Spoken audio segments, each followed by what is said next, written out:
l'honneur, la gloire à toi. Au nom de Jésus. Amen. On s'assoit dans cette atmosphère.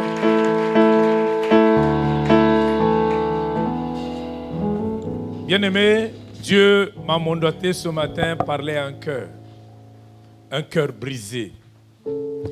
Il m'a mandaté ce matin parler à quelqu'un qui passe par des moments compliqués. Voilà pourquoi je disais dans notre voyage, nous allons traverser la vallée de l'ombre de la mort, mais cette vallée ne va pas annuler notre croissance cette année. Amen. Il y a certainement quelqu'un qui s'est retrouvé pendant cette période, dans cette vallée, ou encore tu as échoué dans l'année 2022, tu ne comprends pas jusque-là ce qui se passe dans ta vie. Dieu m'a donné un thème ce matin, la vallée de l'ombre de la mort n'annule pas notre croissance. Amen. La vallée de l'ombre de la mort n'annule pas notre croissance. Nous allons prendre Psaume 23, un passage que nous connaissons tous en ces lieux, Psaume 23, versets 1 à 6. Je vais lire rapidement, Psaume 23, versets 1 à 6.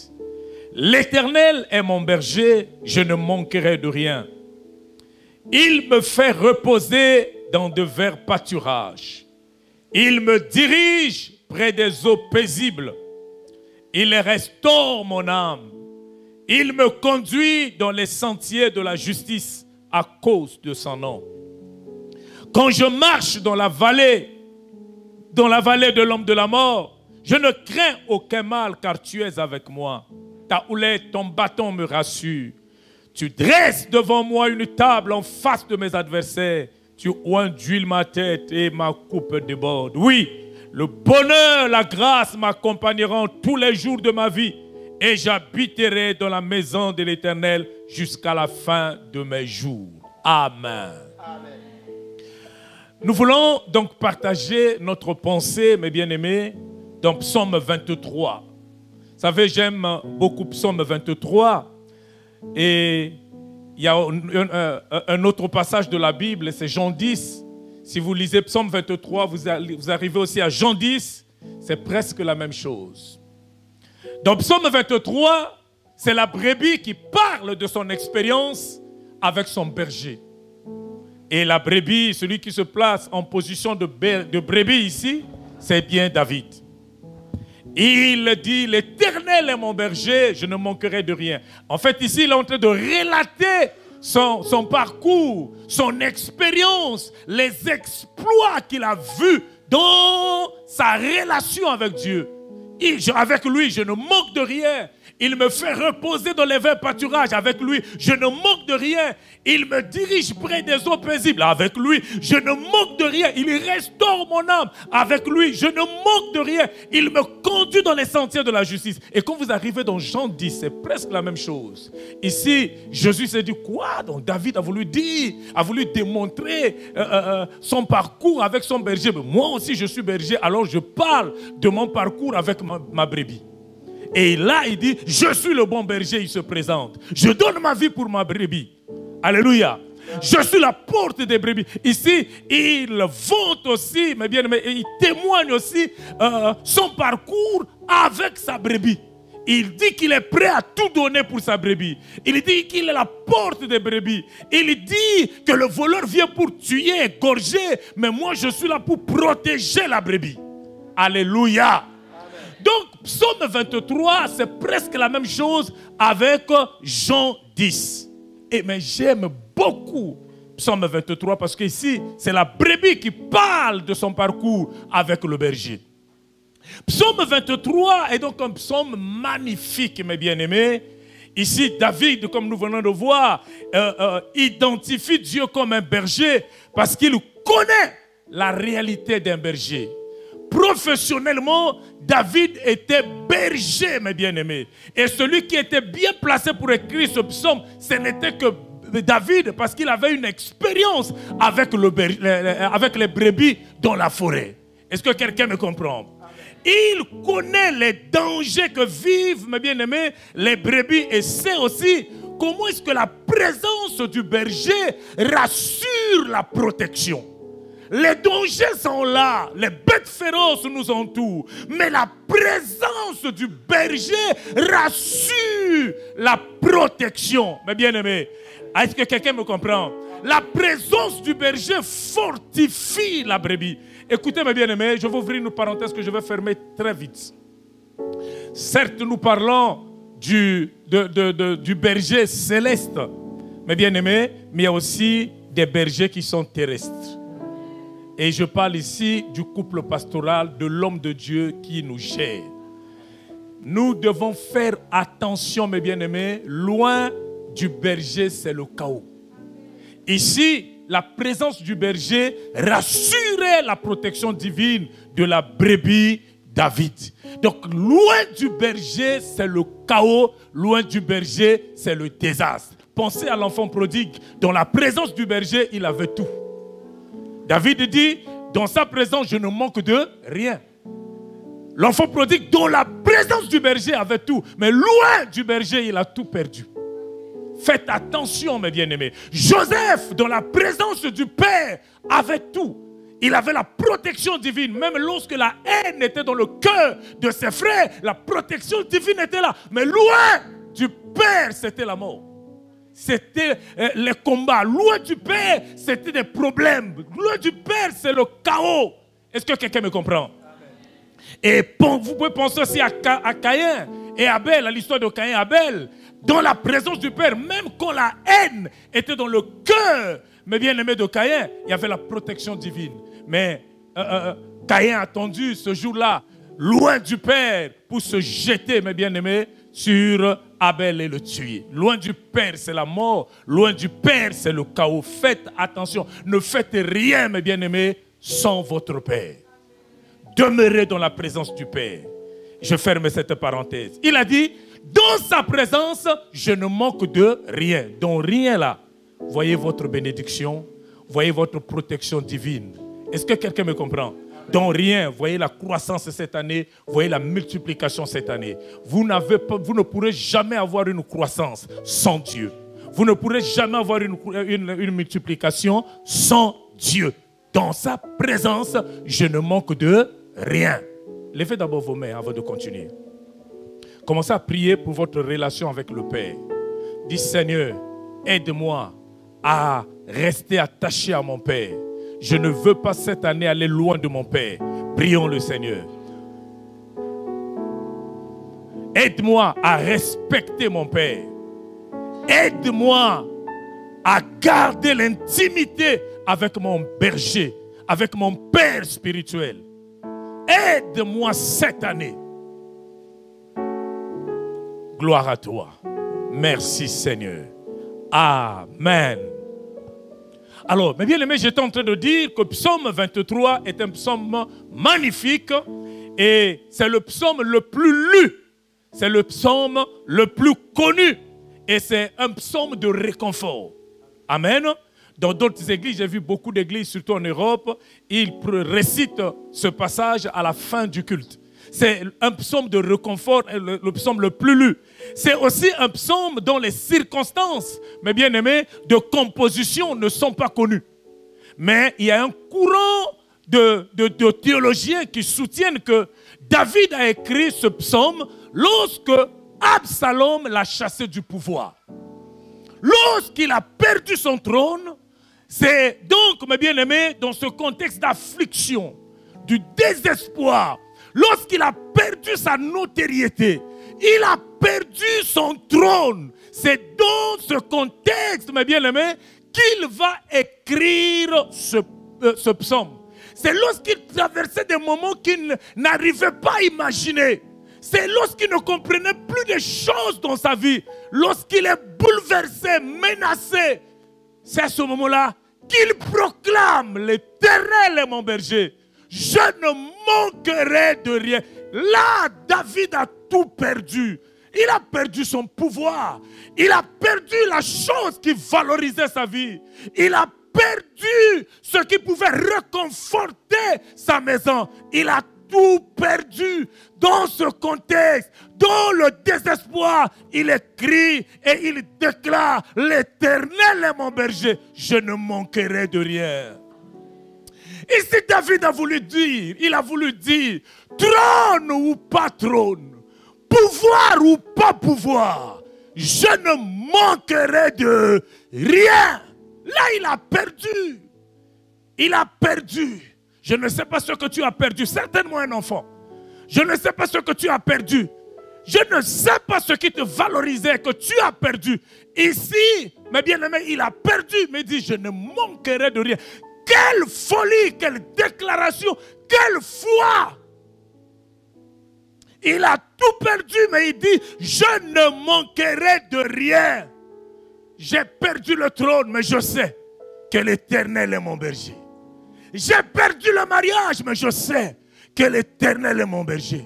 J'ai perdu un enfant, mais je sais que l'Éternel est mon berger. Psaume 23 est une déclaration de foi de quelqu'un qui a tout perdu et qui ne sait pas ce que sera son avenir. Il ne sait pas ce que sera son futur, mais il dit, l'Éternel est mon berger, je ne manquerai de rien. Je ne sais pas ce que sera mon futur, néanmoins, je réalise que j'ai l'Éternel. Je ne sais pas ce qui va arriver demain. Après cet échec, je ne sais pas ce qui va arriver demain. Après ce chaos, je ne sais pas. Mais néanmoins, je sais que l'Éternel est mon berger. Ici, David veut dire simplement, je n'ai pas peur parce que l'Éternel est avec moi. J'ai tout perdu, mais je n'ai pas perdu l'Éternel. Je vais dire à quelqu'un, accepte de tout perdre, mais pas Dieu. Accepte de tout perdre. De perdre ta notoriété, mais pas Dieu. J'aime souvent dire, ravissez-moi tout, mais laissez-moi Dieu.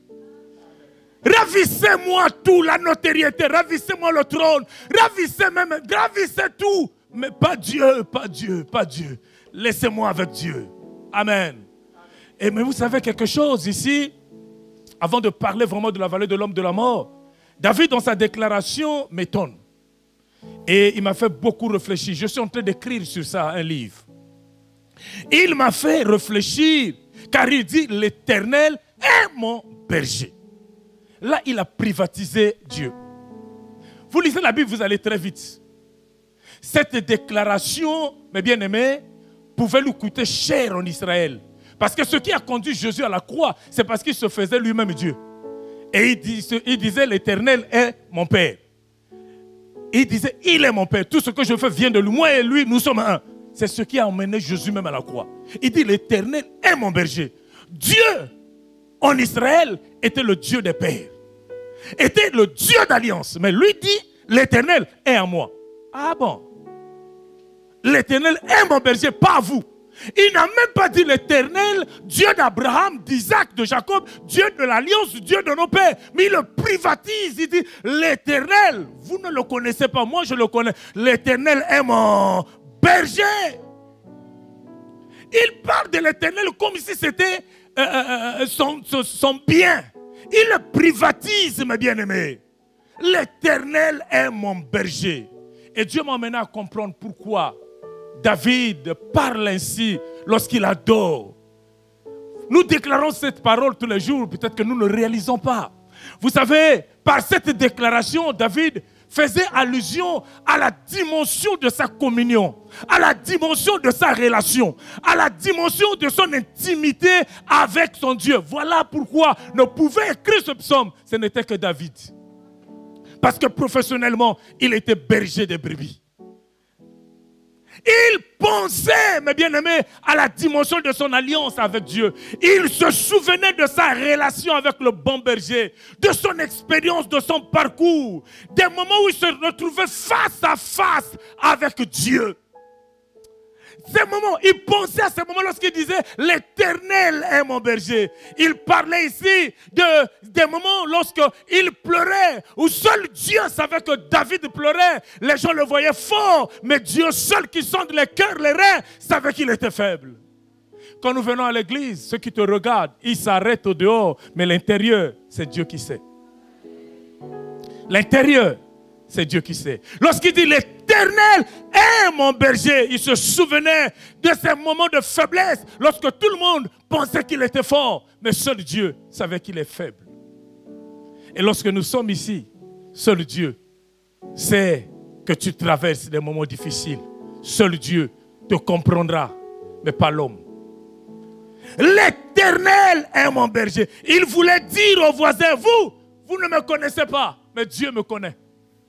Vous arrêtez à la gloire, au sentier de la justice, au repos que vous voyez aujourd'hui. Mais mon parcours, c'est le berger qui connaît. Quand l'homme te regarde, il s'arrête à la gloire, mais il néglige le parcours qui t'a conduit à cette gloire.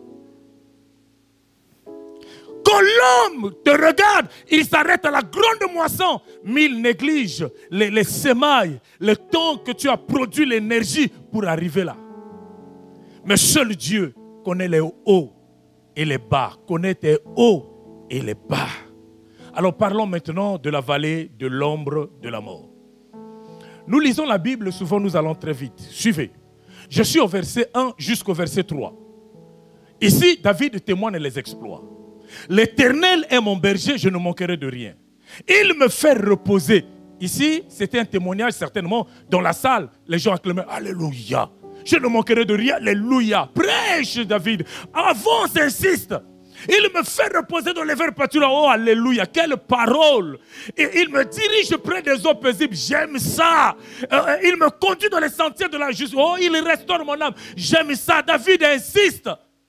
Mais bien aimé, quand il arrive au verset 4, brusquement la lumière s'éteint et David se retrouve dans la vallée de l'homme de la mort.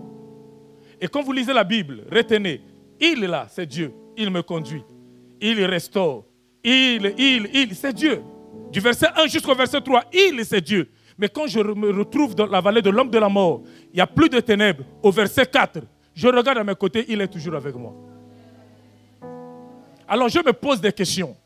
Celui qui me conduisait dans les verts pâturages, dans le repos, celui qui devait restaurer mon âme à tout moment, qui me donnait son repos, est-ce qu'il a changé ou il est toujours le même? Parce que là, il n'y a plus le repos. Là, il ne restaure plus. Là, il n'y a plus de paix dans ma vie. Mais là, c'est la vallée de l'ombre de la mort. Est-ce que quelqu'un a compris? Cher bien-aimé, ici, brusquement, il ne m'a pas averti. Vous savez, dans la circulation, il y a les panneaux qui nous indiquent qu'il y a un danger devant. Il y a des panneaux qui nous indiquent qu'il y a un problème qui peut arriver. Mais dans le parcours de la vie, on peut dormir riche et se réveiller pauvre. On peut dormir avec ses 3 enfants et se réveiller, on n'a plus d'enfants. On peut dormir marié, on se réveille célibataire. Il a commencé à me conduire dans les verts pâturages. Il a restauré ma vie. Il me bénissait. Et brusquement, au verset 4, je me retrouve dans la vallée de l'homme de la mort. Je crois qu'il m'a abandonné. Quand je regarde à mes côtés, il est avec moi. Il dit, quand je marche dans cette vallée, il est avec moi. Mais pourquoi il est avec moi? Il permet que je me retrouve dans la vallée de l'ombre de la mort. Je me pose la question, pourquoi est-ce qu'il est avec moi? Il permet que je me retrouve là. Je souffre, mais pourtant il est à mes côtés. Je passe des moments difficiles, pourtant il est à mes côtés. Pourquoi il a permis que telle chose m'arrive? Il y a des moments comme ça dans la vie où on se pose des questions. Est-ce que Dieu me connaît? Est-ce que mes prières arrivent vraiment au ciel? Est-ce que parmi ces enfants-là, il y a mon nom? Est-ce que quelqu'un est avec moi? Ici, il est pourtant avec moi. Mais on a du mal à croire parce qu'il n'y a plus de lumière. Je me retrouve dans les ténèbres. Ma vie est comme dans les ténèbres.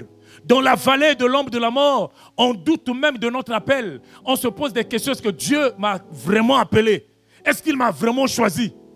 Comment je peux me retrouver dans la vallée de l'homme de la mort? Pourtant, il est avec moi. J'ai la Bible en main. Je paye mes dîmes, je donne mon offrande. Mais pourtant, je me retrouve dans des situations compliquées. Jean-Baptiste s'est retrouvé là un jour.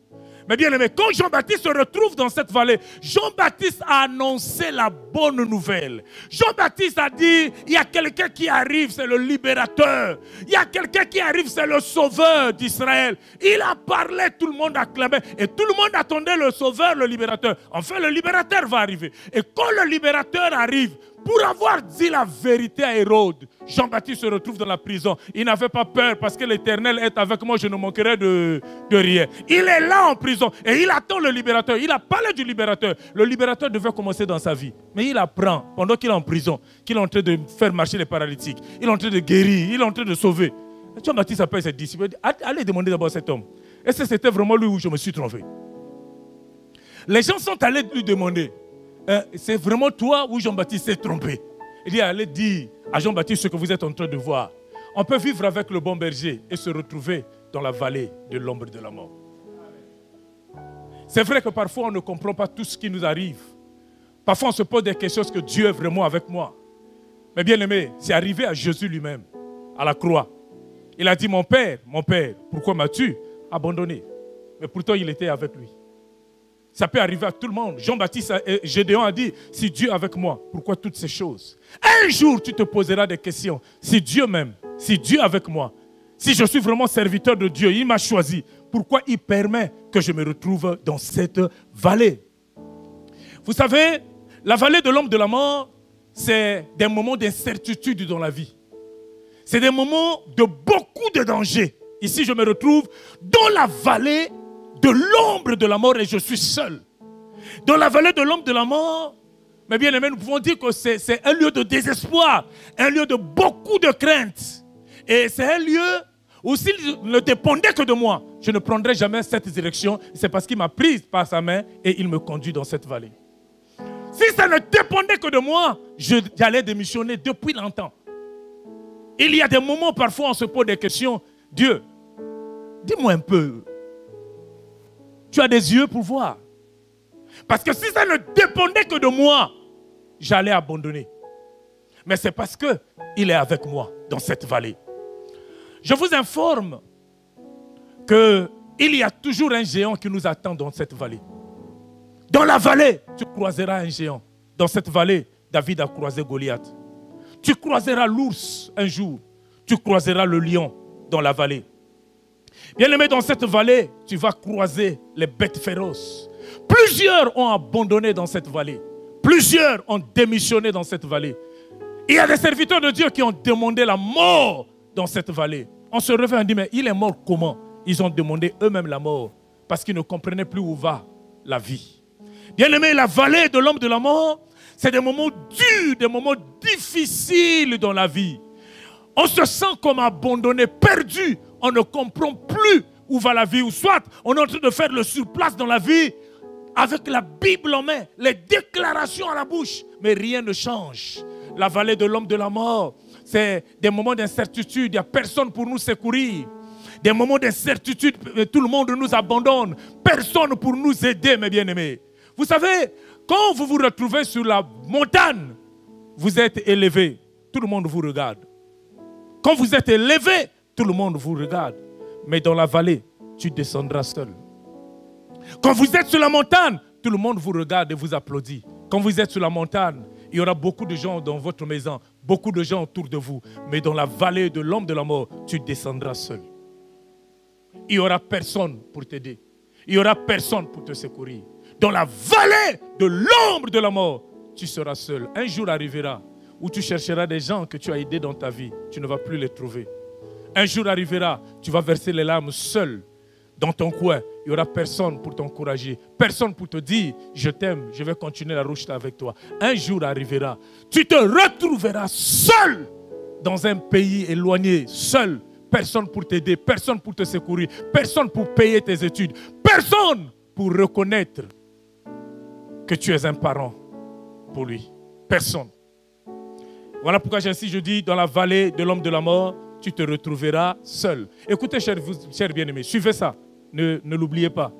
Gardez ce que je veux vous dire maintenant. Vous savez, le jour que tu te retrouveras dans la vallée de l'ombre de la mort, si Satan utilise ses serviteurs et commence à te poser des questions. Est-ce que Dieu t'aime? Souviens-toi de ceci. Pendant l'année scolaire, nous avons le professeur avec nous. Mais le jour des examens, s'il est là, il ne parle plus. Il devient ton ennemi. Ou soit il est absent le jour de l'examen. Le jour des épreuves, tu seras seul. Il sera là, dans la vallée, mais il ne va plus parler. Il n'y aura pas de songe pour te consoler. Il y a des moments comme ça, on se pose des questions. Dieu est où? Mais il n'y a pas de songe, il n'y a pas de prophétie pour nous consoler. Est-ce que quelqu'un est avec moi? Il n'y aura pas de songe pour te consoler. Tu vas pleurer, tu vas verser les larmes seul dans ton coin. Seul dans un pays étranger. Seul dans ton coin. Il n'y aura personne le jour des épreuves. Il sera là, mais il ne parle pas. Quand on traverse cette vallée, vous savez, parfois on a comme l'impression que plus on prie, plus il y a des problèmes autour de nous. Plus on prie, plus les problèmes s'aggravent. On se dit, est-ce que Dieu me voit? Est-ce que Dieu me voit? La vallée de l'homme de la mort, c'est des moments d'incompréhension dans la vie. Tu n'as rien fait. Personne pour te comprendre. Personne. C'est des moments d'incompréhension dans le foyer, dans la famille. Des moments de division terrible. Chacun dans son coin. Personne ne parle à personne. Personne. C'est des moments de lamentation. C'est des moments de douleur, de confusion à l'église. Un jour arrivera où tu te retrouveras seul dans cette vallée.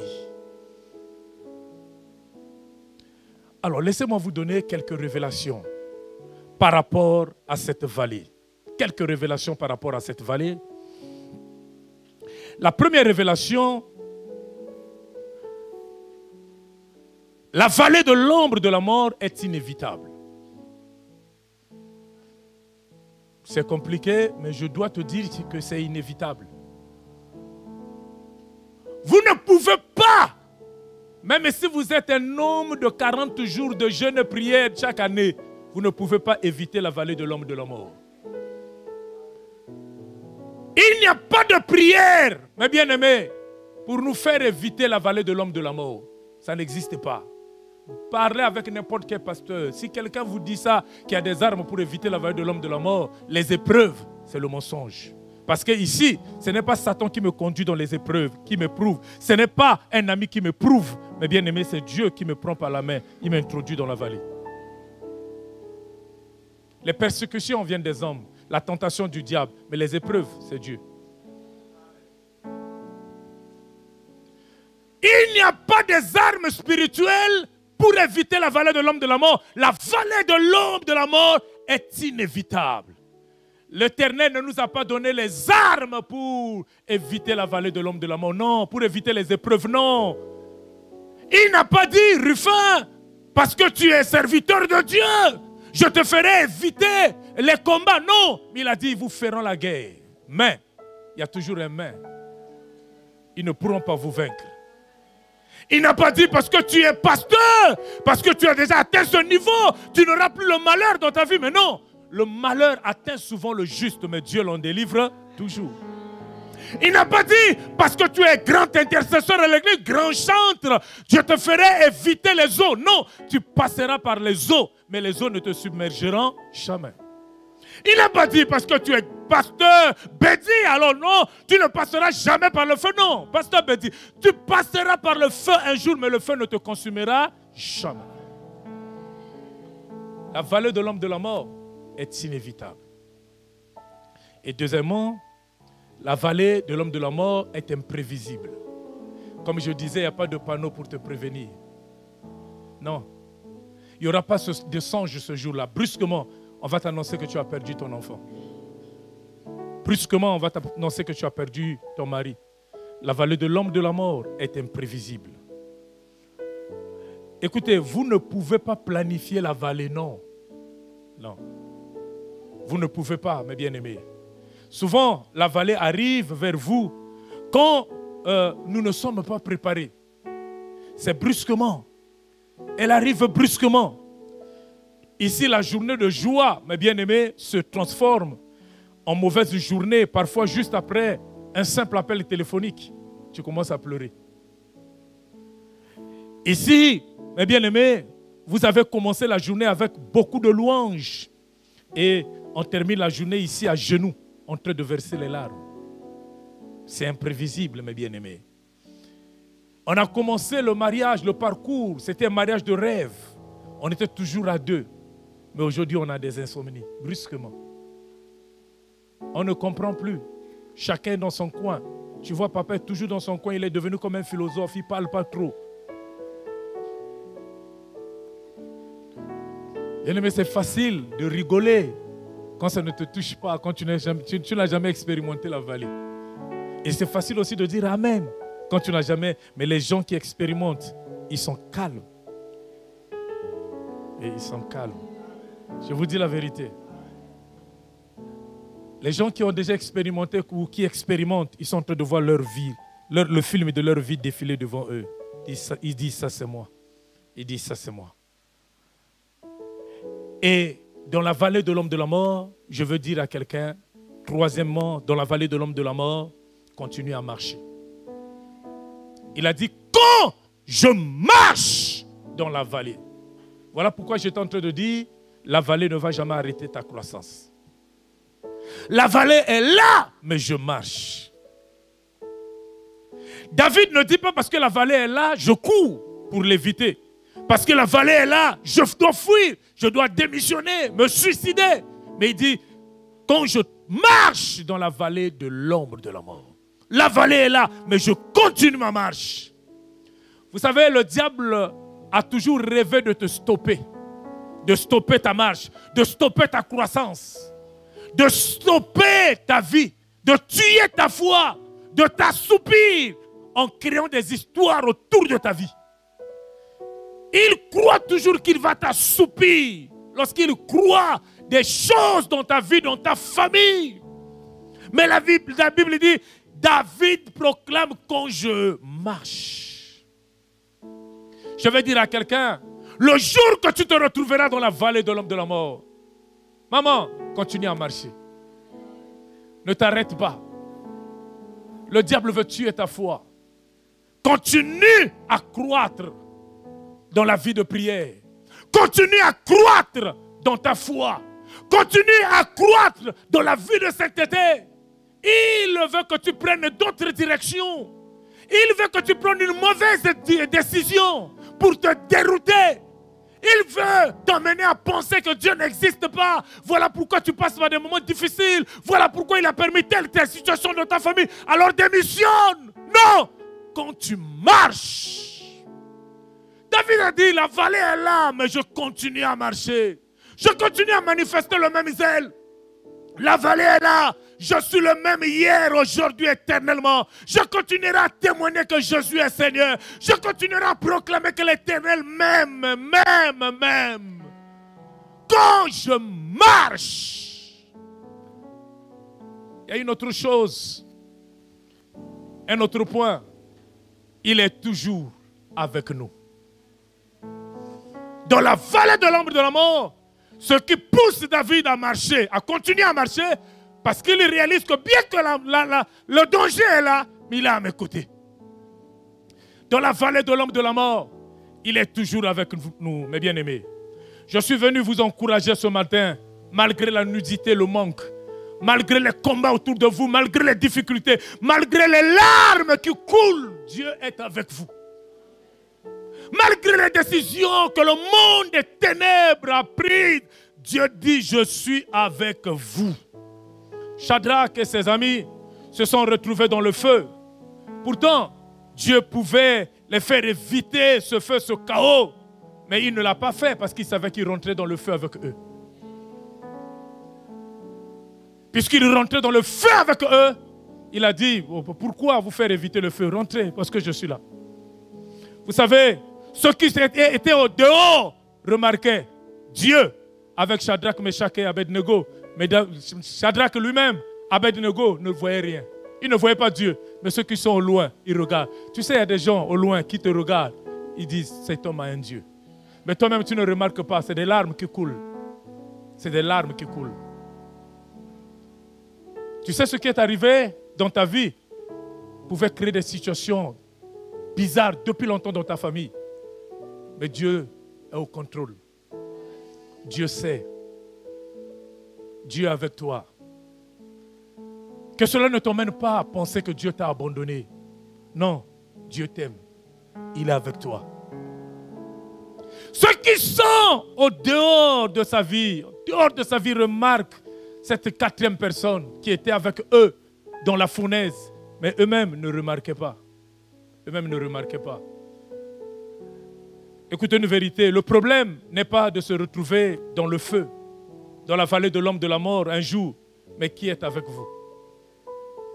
Qui est avec vous? Oui, on peut se retrouver un jour là, mais qui est avec vous?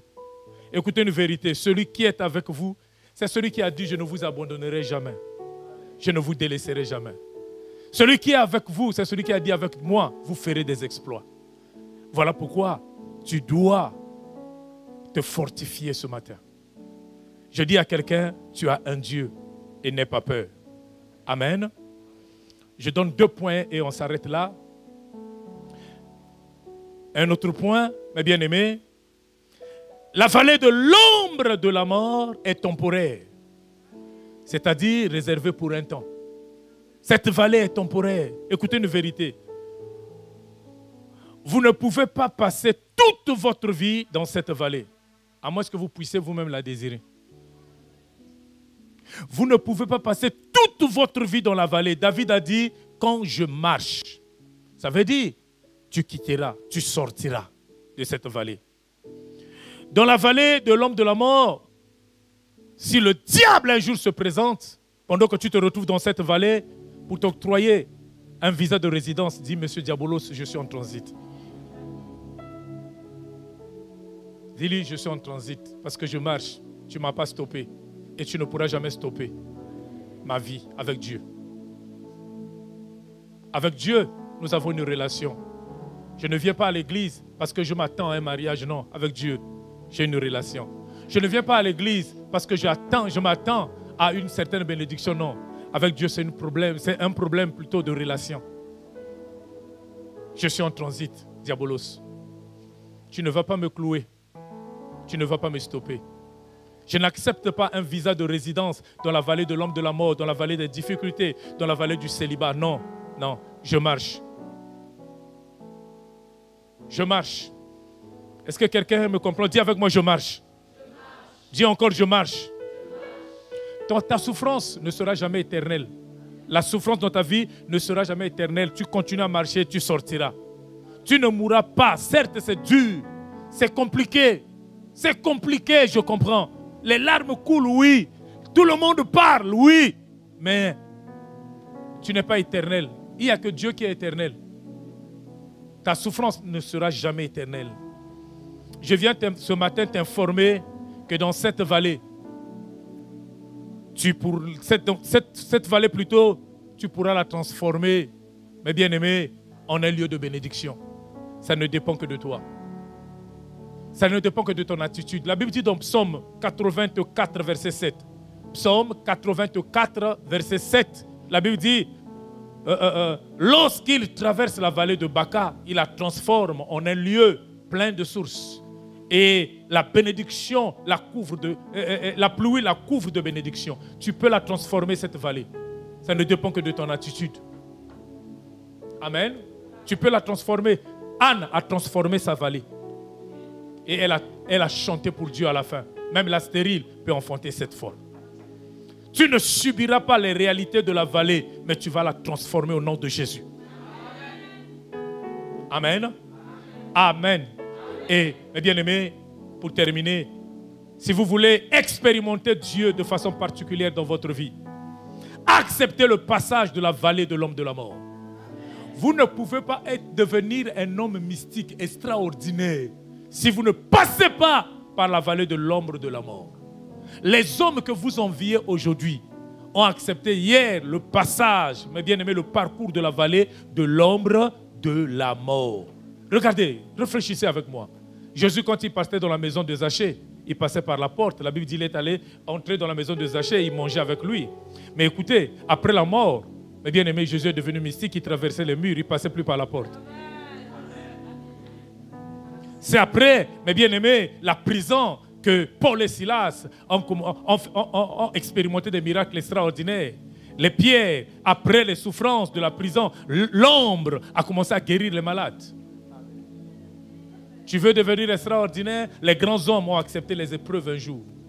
Mandela a accepté les épreuves un jour. Tu ne peux pas être grand si tu n'acceptes pas la vallée de l'ombre de la mort. Est-ce que quelqu'un me comprend? Amen. Et Shadrach et ses amis ont vu Dieu, pas en dehors de la vallée, en dehors du feu, mais dans le trou. Ils ont vu Dieu face à face. Ils parlaient d'un Dieu qu'ils n'avaient jamais expérimenté, qu'ils n'avaient jamais vu. Dieu, tu le verras dans le feu. C'est dans le feu, mes bien-aimés, que les gens ont remarqué que Dieu était là avec eux. C'est dans le feu qu'ils ont vu Dieu face à face. Mais en dehors du feu, ils ne voyaient jamais Dieu. Et tout le monde a acclamé ce jour-là. Oh non, non, non, non, non. Shadrach, Meshach, regardez leur Dieu toujours à côté d'eux. Vous savez, j'aime quelque chose. Je vais ouvrir une parenthèse que je vais fermer très vite. Quand Shadrach, Meshach, Abednego ont vu ce miracle, mes bien-aimés, ils cherchaient à prendre Dieu et l'emmener, à le privatiser. Mes bien-aimés, Jésus a refusé ce jour-là, il est resté dans le feu. Le roi a sorti seulement Shadrach, Meshach et Abednego. Vous savez pourquoi? Demandez-moi pourquoi. Il est resté dans le feu parce qu'il s'attendait que tu viennes un jour.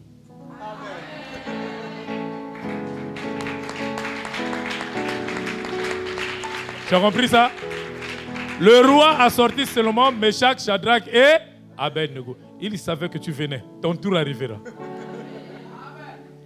Ah, voilà pourquoi je dis à quelqu'un, n'aie pas peur. Amen. N'aie pas peur. Alors écoutez, je vais terminer. Je termine maintenant, mes bien-aimés. Suivez. Au verset 5, la Bible dit, là je suis dans la vallée de l'homme de la mort, et la Bible dit, tu dresses devant moi une table en face de mes adversaires. Suivez-moi maintenant. En dehors de la vallée, il n'y a pas de table. Et la table ici, c'est pour qui place la nourriture. La table ici, c'est pour organiser une fête pour moi. Attendez. En dehors de la vallée, fallait le faire. Tu ne fais pas en dehors de la vallée. Donc tu attends la vallée pour organiser une fête pour moi. Écoutez, la vallée de l'homme de la mort, c'est une occasion pour Dieu d'organiser une fête pour toi. Tu ne peux pas témoigner si tu n'acceptes pas le passage de la vallée de l'homme de la mort. Dieu lui-même permet la vallée de l'homme de la mort pour te préparer une fête. Ça veut dire que pendant la vallée de l'homme de la mort, réjouis-toi parce que bientôt tu vas témoigner. Amen. Mais ce qui me bouleverse encore, c'est qu'il dresse la table en face de mes... Attends, donc je mange, eux ils regardent. Ça veut dire, Dieu veut exciter la jalousie dans le cœur des gens qui ne croyaient pas en toi. Des gens qui croyaient que Dieu t'avait abandonné. Tu vas manger et ils vont voir. Est-ce que quelqu'un a compris? Toi tu vas manger et ils vont voir.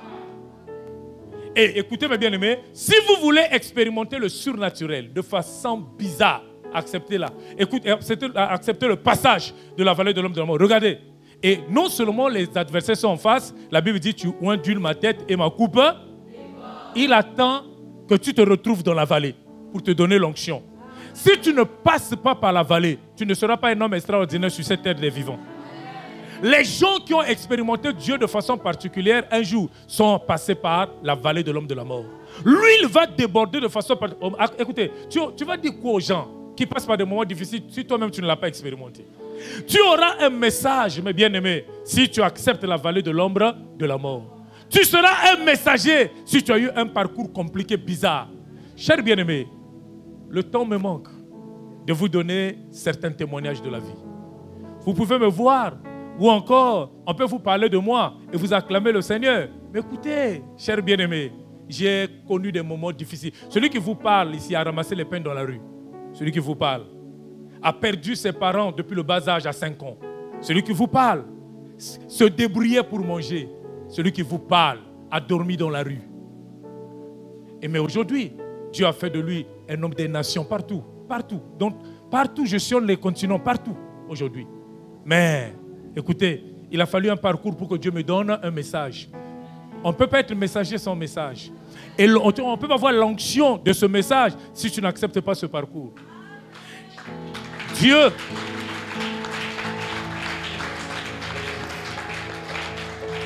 Dieu permet certaines situations pour nous façonner.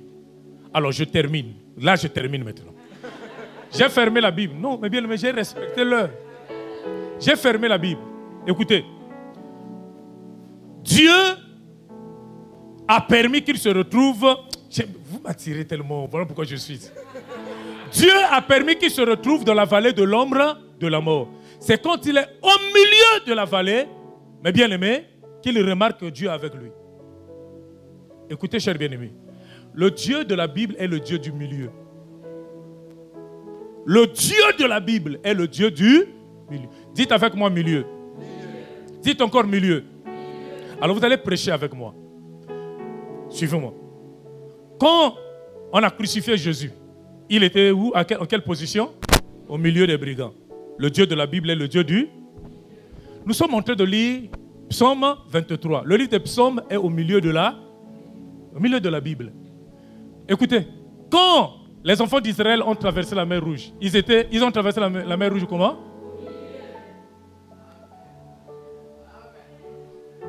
Et écoutez, quand Jésus est apparu après sa mort, il est apparu au milieu des disciples.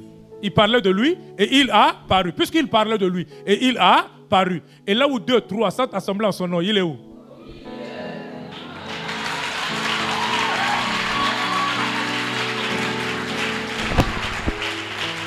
Alors je termine.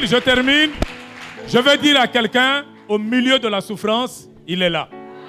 Au milieu des combats, il est là. Au milieu des difficultés, il est là. Nos yeux fermés. Nous continuons à proclamer. Au milieu des difficultés, il est là. Au milieu des souffrances, nos yeux fermés, il est là. Au milieu des combats, il est là. Au milieu de la stérilité, il est là. Il est là. Nos yeux fermés, il est là. Commence à dire, Seigneur, tu es au milieu de mes difficultés. Tu es au milieu de ma souffrance. Tu es au milieu des combats de ma vie. Parle. Parle.